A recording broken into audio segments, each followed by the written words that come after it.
Welcome back to Undercover. We're here with Kate Alexa.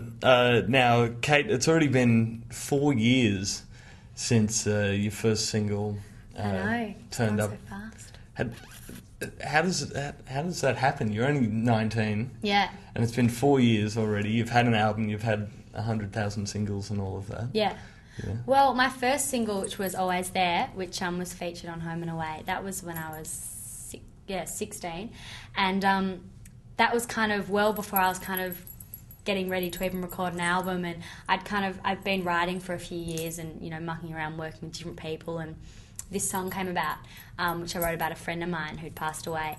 And it ended up, a few people had heard it and ended up being used on this big scene on Home and Away. And then it was kind of like, oh, well, there was a fair bit of hype on the song and everyone was like, oh, quick, let's get an album done. And I'd been writing, but I was, I was planning on finishing school first, which I still did do. But I was so not into school after doing all that because I was having a ball. Yeah. But did you get really cocky at school? No, I was really I was quite really quiet about it. And people come and go, I think I saw you on Video Hits, and I'd be like, oh. And you have teachers who are kind of a bit smart ass and all that. But it was really, really fun. And, all my friends were really supportive, so that was cool. And, yeah. And now, years later, in the mysterious gap between albums, you've covered Teardrops by Womack and Womack, which... where did that come from? Or why? Why did you cover it? It was so random. I was with Molly Meldrum one night. He's actually the producer of the track.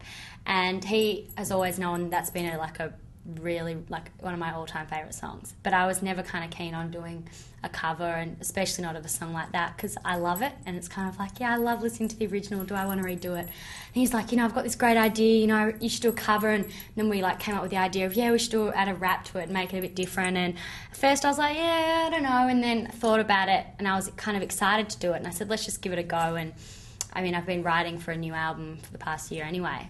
And I ended up loving it after a few months in the studio of kind of changing the production and doing everything. So how did you try and put your own stamp on that song? Well, I always wanted to keep the same kind of vibe as the original because it's really kind of cruisy and it's got a really good feel about it. So from the beginning I was like, if we're going to do it, we have to keep the same kind of vibe. But I wanted it to be a little bit more kind of dancey, so it would be more of a club kind of song. And then I suppose by adding the rap, that was kind of, what made it different from the original. Yeah. Are you really protective over ideas like that, or do you just go, no, you come in and rap and Molly, you produce it and do all of that? Like with the rap, you mean? With anything. Yeah. Or even with other songs that you've co-written with people or anything? I suppose, I am picky and I'm not a control freak. I like having other people there with lots of ideas and input as well. But, at the end of the day, it's going to represent me and my music. So, I do have a fair bit of a say. But with Molly, he pretty much just did the production amazing. I was in the studio a fair few times with him, but I was loving everything he was doing. And with Baby Bash, I met up with him in the States, in America, when I was over there.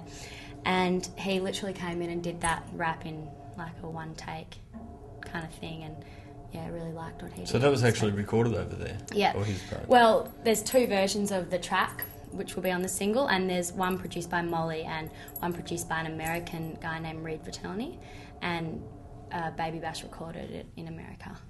Right. Yeah. It must really suck going to America and being under 21. Yeah, I know. No, it was still fun though, because I was busy. I was doing stuff the whole time. So as much as I was like, I want to go out and kind of, see, live music and all sorts of different things. But you still can go out over there if you're under 21, but they put they might as well put a red stamp on you. They put these big wristbands on you. It's I'm under 21. A big red X on your phone. Yeah. You mentioned before that you're writing new songs for a new album. Yeah. When can we expect that? You've already been writing for a year, did you say? Well, I kind of started writing in 2007, so I don't know if I was also... That could have been a month. Yeah.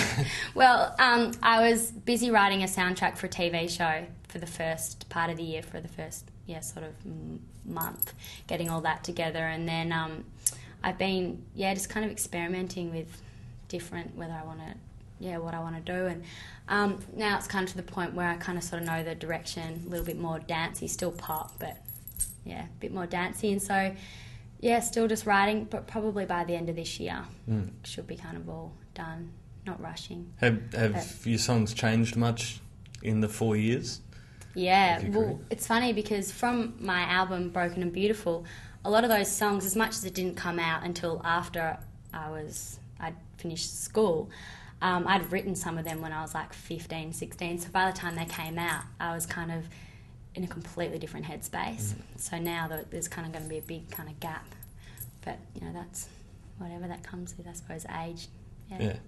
Even at 19 though, when you're turning 40, you're going to be looking back at the songs when you were 19 going, well, I'm slightly different now. Yeah, I don't know. But no, I did love all the songs on that first album, and it kind of reflected what I was going through at the time, when I was writing the album. So. Is it hard to actually move on, or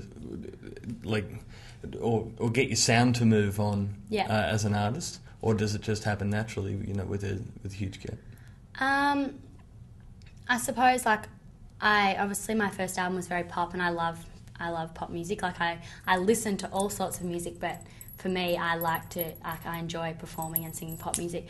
But I think that gap kind of did come naturally because I was, just into different stuff, and my voice was changing, was developing, and I don't know, I think came naturally. Yeah. How do you take this obviously very well produced pop sound? Yeah. How do you take that onto a live stage? Well, I'm actually doing the Cyndi Lauper support, which starts in a couple of weeks, and I've been working with a band for the past kind of two or 3 weeks, and there's a couple of new songs in the set, but a few of the old ones, which are, as you said, very produced kind of pop-sounding tracks. And, it's sounding really cool. We've made it a little bit kind of rockier, so it's a bit more raw than obviously what you hear on the CD, but I kind of prefer the songs to be that way. So, it is working really well, but it's funny because there's a few new songs I've done that I wanted to do at Cyndi Lauper, but because they're dancey, it's hard to kind of transfer that with a band, to a live situation, but... Yeah. I imagine Cyndi Lauper is going to be a very tough support because I can't really imagine that many Cyndi Lauper fans have your album. Yeah, well, it's definitely going to be a bit of an older audience. And, I think it's going to be a mix, though, because a lot of people I've spoken to, I've got friends that are going and they love Cyndi Lauper. But, it will be a tough support, but it'll be fun, and I'm a big Cyndi Lauper fan, so... Yeah. You seem to like music exclusively that was released before you were born. Yeah, for some reason. Actually, Teardrops, the original Womack and Womack, was released the year I was born. Oh, well, there you go. Yeah. That just disproves my theory. You've got a Cyndi Lauper coming up. You also did the Backstreet Boys a little while ago, which I imagine would have been incredibly exciting. Well, I kind of grew up listening and knowing the Backstreet Boys. So it was so weird because... And they were after you were born too, so...